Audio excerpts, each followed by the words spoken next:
Hi, I'm Coach Corey Wayne, and this is my video coaching newsletter. And the topic of today's newsletter is going to be online dating secrets.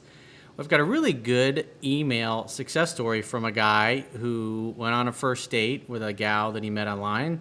And I know a lot of people that watch me do online dating, and it can be a great source of additional dating prospects, if you will, especially if you're in the process of applying the things I teach in my book, How to Be a 3% Man.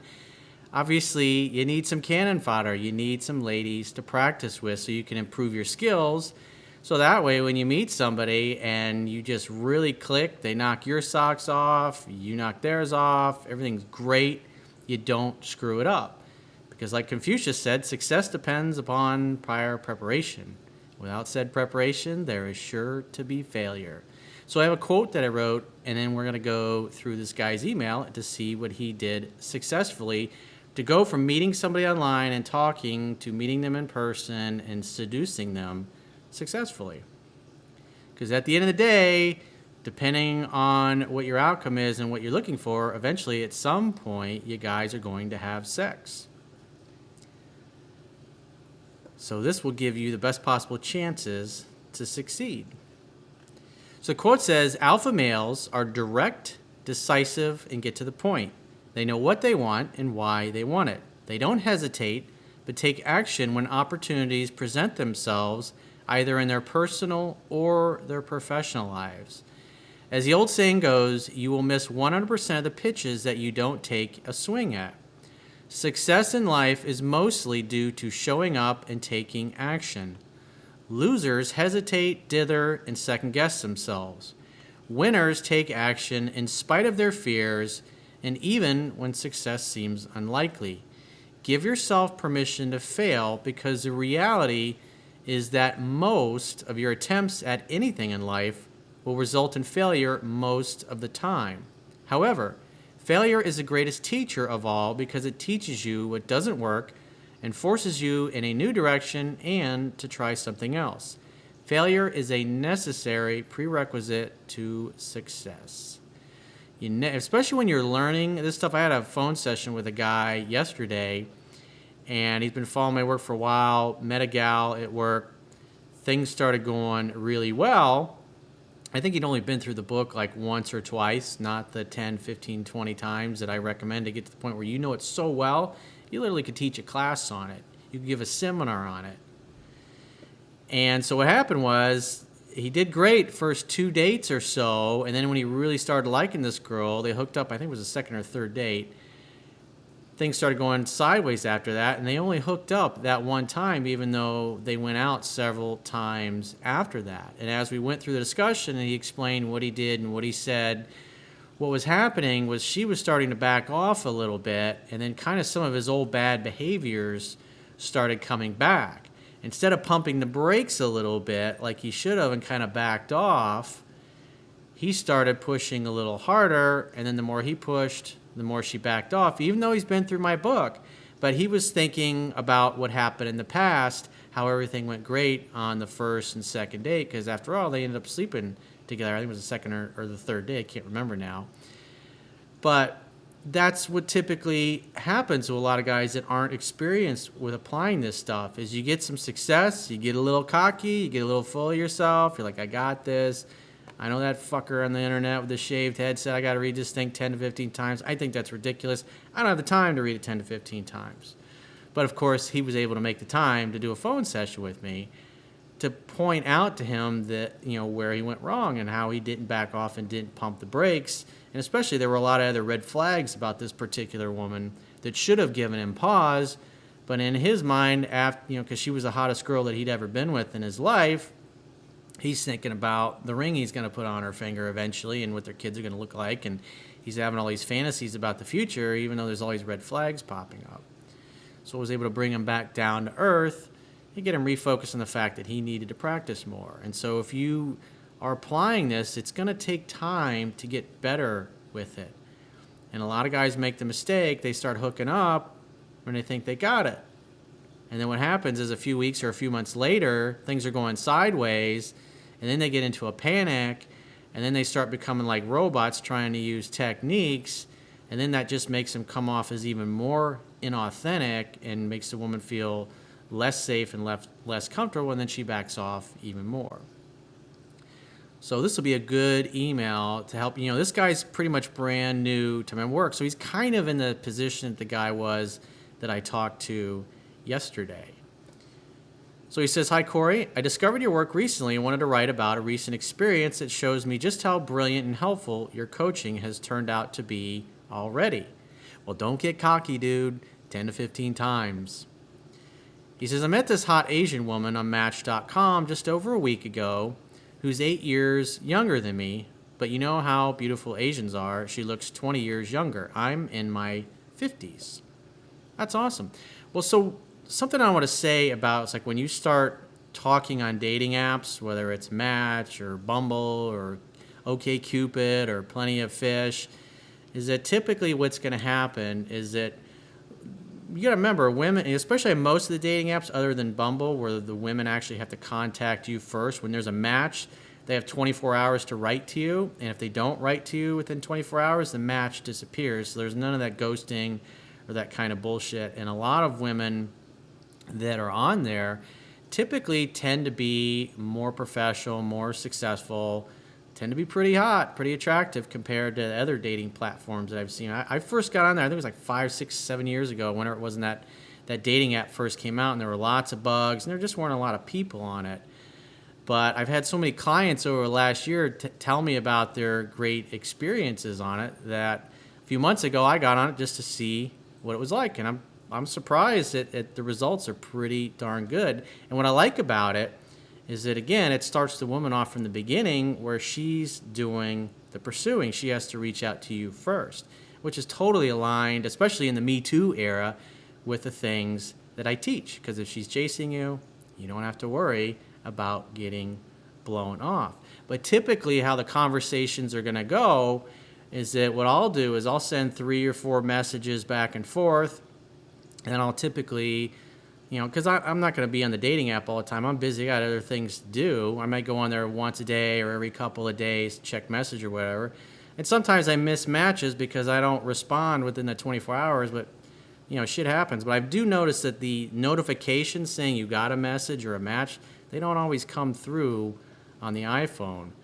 So after, 3 or 4 messages, because women want to see, can this guy carry a conversation? Is he not? Because you got to remember, they're getting bombarded by dudes that are impatient, they're insecure, they start to get mad when the woman doesn't respond right away, and sometimes women are going to just kind of wait to respond to you.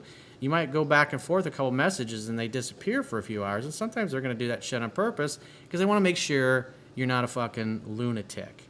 So you can't get butthurt. You got to remember, it's kind of like a game of tennis. You hit the ball over the net, and then you wait for them to hit the ball back.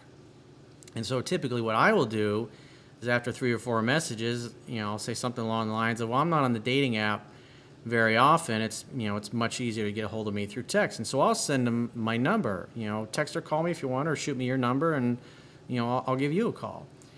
And, then we'll start texting, and then I'll schedule a call where we can actually talk. And depending on the woman, sometimes it might be 15, 20 minutes that we talk, and then we arrange a date to get together.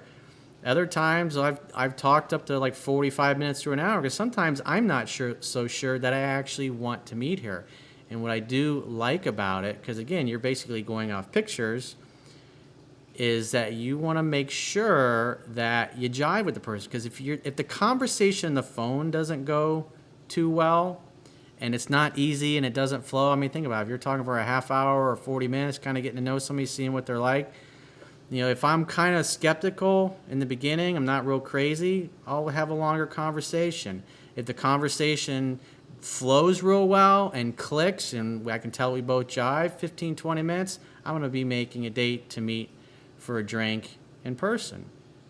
But, sometimes I'll talk a little longer just because I want to see how the conversation goes out. Maybe they're, because down in South Florida, you're going to get women that speak, the English is not their first language, and sometimes just, the way they talk is that sometimes there's a little bit of awkward pauses. And so sometimes you want to just kind of wait and see and feel them out and see how it is. But it all goes down to, like, what do you feel? Because think about it. If the conversation's not easy and effortless on the phone, it doesn't matter how hot they are. Why the hell would you want to meet them in person? So use the phone, use the technology to screen them out before you decide to pull the trigger and meet up for a date. So you gotta kind of feel it out and play around with it, and that's why it's important to have, especially if you're new to this, to be on several different dating platforms so you can get lots of experience interacting with different women, because you get all hung up on the first girl that you hook up with and you're just learning this stuff, you're going to typically start to revert back to your old behavior, because you really have, it's like you're good enough to get through a date or two, maybe even hook up once. But after that, it's like those old fears, that old doubt that you have is going to start to come back. And that's where a lot of guys lose it, because they don't take the time. It's like they don't believe me when I say read the book 10 to 15 times. And you got to practice a lot, because if you got multiple women you're talking to, you're not going to be so eager to focus in on one and get attached to one. Because when you get attached to one and you just started learning this stuff, it's really hard, especially if you have a little bit of success, because it can tend to go to your head a little bit. And then you get 2-3 weeks down the road and she starts backing off a little bit, but because your emotions are engaged and you really like her and you really want it to work out, you start trying harder, and it's subtle and it's little, and it happens little by little every other day as you text and talk and you interact with one another. And then when the woman starts backing off, the guys have already convinced themselves that this is the one for them, and then they start trying harder, and they revert right back to the old kind of behaviors that lead to them getting ghosted or friend zoned, or hearing, I don't feel there's a spark, or I'm not ready for a relationship. They get that thrown in their face a lot. So you got to take the time. You got to prepare. So let's get back to this guy's email. He says, our first date was just over coffee, and it went well. For you guys that don't have a lot of money, I mean, that's a great cheap date. $6-8, you can get a couple cups of coffee or a cup of hot cocoa and hang out, see how the conversation goes. Because again, if you're doing online dating, there is going to be a chance that you're going to meet women that aren't going to look as good in person as they do in their pictures. And if that happens, it's just a quick cup of coffee and it's easy to bail. But you also should have 2 or 3 other places that you can go to if the date goes well, because at the end of the day, the idea is the process of seduction is to get closer and closer to a woman until you eventually end up inside of her. And statistically, the reality is most women sleep with a guy by the second or the third date. And some guys are surprised that they're able to. I was talking to a guy the other day I did a phone session with, and things went so well on the first date, he ended up back at his place with her. And in his mind, because this had never happened before, because he was relatively new to my work, he never expected that she would come back to his place and they would be able to have sex. So therefore, he didn't have any condoms. So ABP, always be prepared. Always assume that you're awesome. And if you click and the woman likes you and you like her and she's not structured and following a bunch of rules, if you like each other, fucking go for it. You could get hit by a bus tomorrow. Live and enjoy your life is the way I look at it. He says, the next day I invited her to dinner one night during the week, so we scheduled a date for Wednesday. So he didn't say whether she reached out to him the next day or not. He says, in the time between Sunday and Wednesday, I realized from reading your book I should not be doing the pursuing. Normally, I would have blown her phone up, but I refrained. Our dinner went well on Wednesday, so I suggested we go to a nice bar a block away for drinks. Thanks for the great strategy. Again, that goes to the logistics of sex. If you're driving 45 minutes to meet her somewhere, it's like you're going to hop in the car and drive 45 minutes back to your place or 45 minutes to her place. Typically what I'm going to do, because I live in an area where there's lots of restaurants and bars and shops and places to go to, is I'm going to have them meet me somewhere. And typically what I'll say is, hey, when you're parking your car or when the valet's dropping you off, just shoot me a text and I'll just come meet you downstairs. Makes it pretty easy that way. He says, we spent another hour having fun and getting to know each other. Then I walked her to her car and said goodnight. When I went for a kiss, She turned her head and only kissed me in the cheek, and that ended our date. So you went out, it sounds like you went out for the first date and for coffee, and then like the very next day you're calling her to meet her again. That's a little too soon, dude. You're rushing it a little bit. And as he said here, in the past he would have normally blown up her phone. So already this is a guy that typically acts overeager and tries to do too much too soon and rushes things. And this is how most guys are with women. And the average attractive woman has been out on enough dates with enough guys to know that they like to go slow. I mean, sometimes I've met women and it might take a week, especially if we're both busy, successful professionals, just to schedule a phone call, and then a week to a week and a half to actually meet up for a date. So by the time we start tech messaging till we actually get together for a date, sometimes can be up to 3 to 4 weeks of time has passed before you actually get to meet them in person.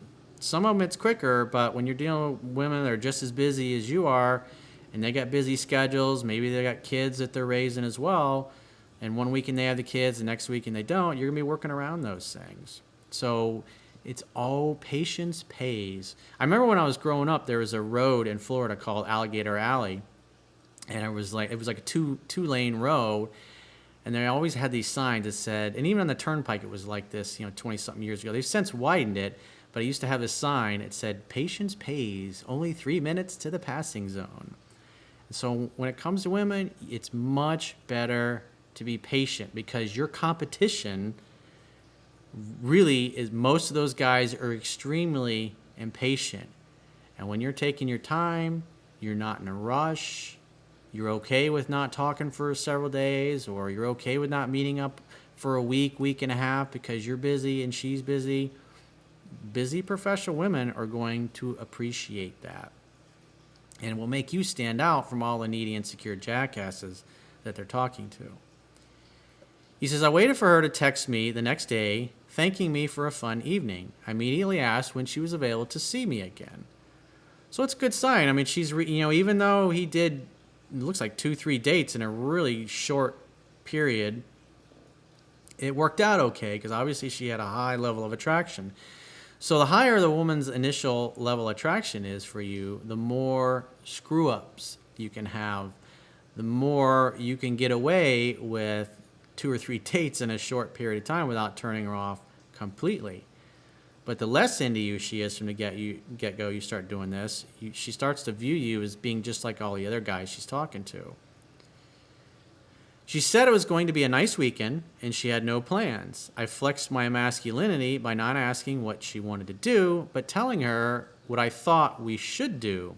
The idea is to extend the invitation, to invite her to join your fun bus, to invite her to join something fun that you want to do.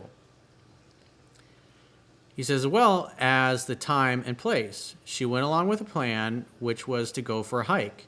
I didn't contact her again until a couple of hours before our date on Sunday to give her my address, since I told her to meet at my place and we'd drive together.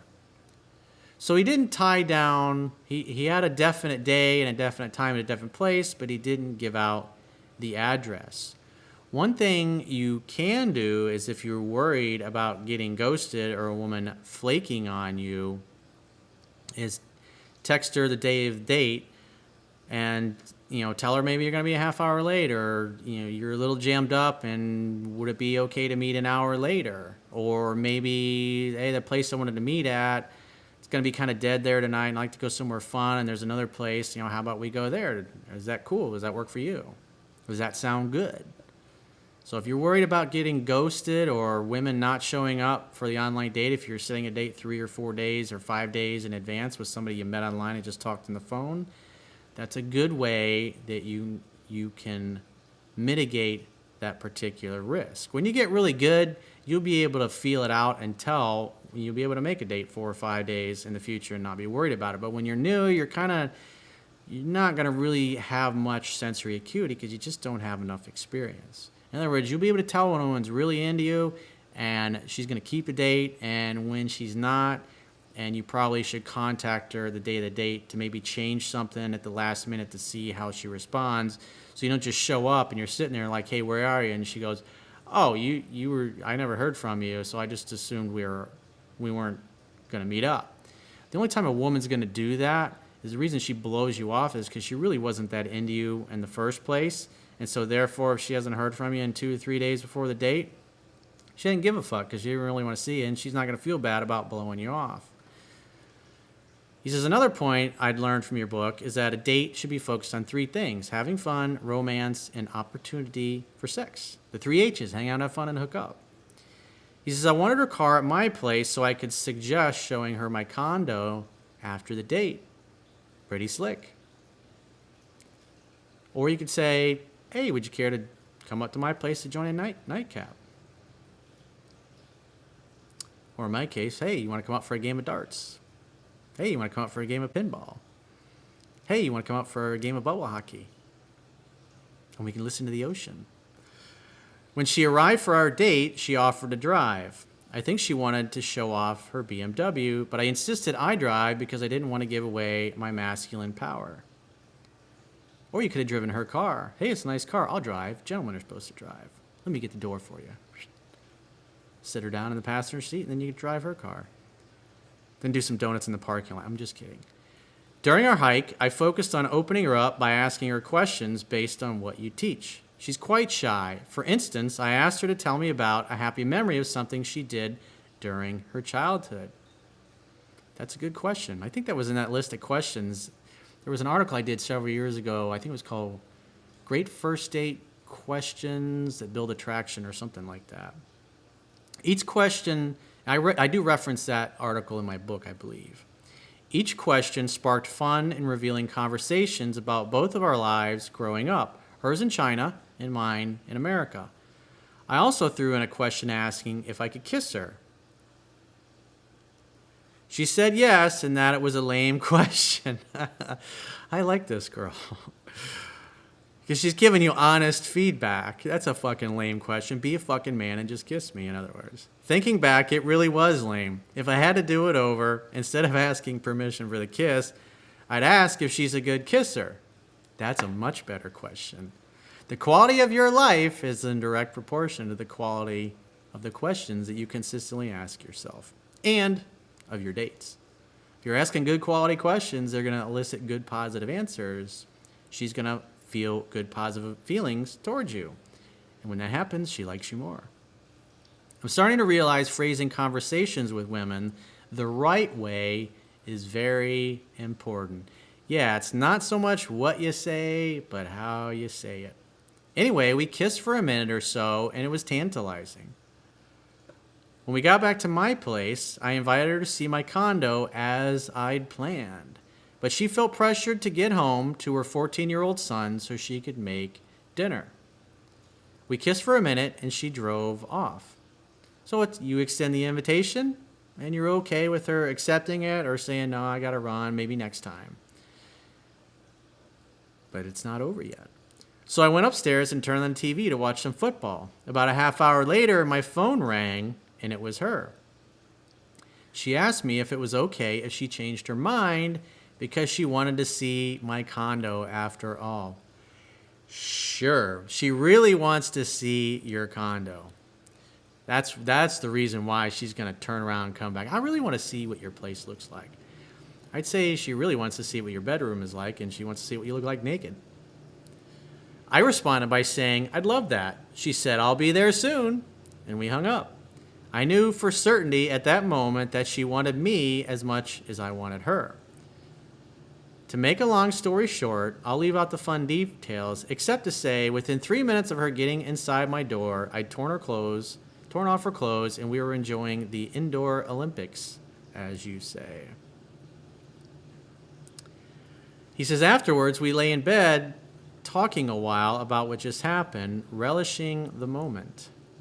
It's like, these are great memories. These are the kinds of things, especially for a guy that's not used to this kind of thing happening, it completely changes your life. The blue in the sky looks better. The sound of the ocean sounds better. You feel more filled with energy to work on your purpose and your mission in life. Women make everything better. A good woman makes everything better, I should say. Soon, she was asking me questions about the other women that I'd slept with, etc. Yeah, those are not. You never win by answering those questions, because if things ever go sideways in the future, or you're having a difficult time, that shit will get thrown back in your face. Well, I've had a lot of great girlfriends over my life, or I had a great ex-wife, or a couple great ex-wives, whatever the case may be. And I'm the man I am today because I've had the honor of having a lot of great women that made me into a great man, and you get the benefit of that. But at the end of the day, gentlemen don't kiss and tell. Just like what happens between you and I stays between you and I. Then she let me know that I was the first man she had slept with since her divorce. When I asked how long it had been, I was flabbergasted. It had been nearly 6 years since the last time she had been with a man. Another reason why she turned around and made the U-turn. You did everything right compared probably to most of the guys that she'd been out with or talked to. You remember, you must love in such a way that the person you love feels free. And she took off, and you were like, hey, no problem. See you later. Have a great night. And she came back. When I asked why me, she said basically that I make her feel safe. Women got to feel safe and comfortable. And if they do, they'll be back for more. And if they don't, you probably won't hear from them very often, if at all. He says, thanks, dude. What else can I say? I dropped you a $20 donation today. Well, donations are always appreciated if you're so inclined and you appreciate the value of the information that I share in these videos, and the fact you can read all my books for free on my website, understandingrelationships.com, by subscribing to the newsletter. There's an email sign-up box in the upper right-hand corner of every page on my website. If you're on a mobile device, it should be the first thing you see when you log into any page on my website. And if you want to make a donation, there is a PayPal donate button on the toolbar at the bottom of my website. He says, if things continue to go this way, I expect there will be more donations to come. Well, you can also do monthly donation subscriptions if you like as well. And if you would like to get my help personally, the quickest way is to go to my website, click the products tab at the top of your screen, and book any coaching option that works for you. And if you haven't read my first book yet, How to Be a 3% Man, I highly encourage you to do that. And I also have my second book, Mastering Yourself, which is more purpose-oriented, goal-oriented, life skills, negotiation skills. There's a little bit of politics in there. But both books combined should really help you be a completely well-rounded man. So these kinds of experiences, like this guy has experienced, you can have these kinds of success stories of your own. And until next time, I will talk to you soon.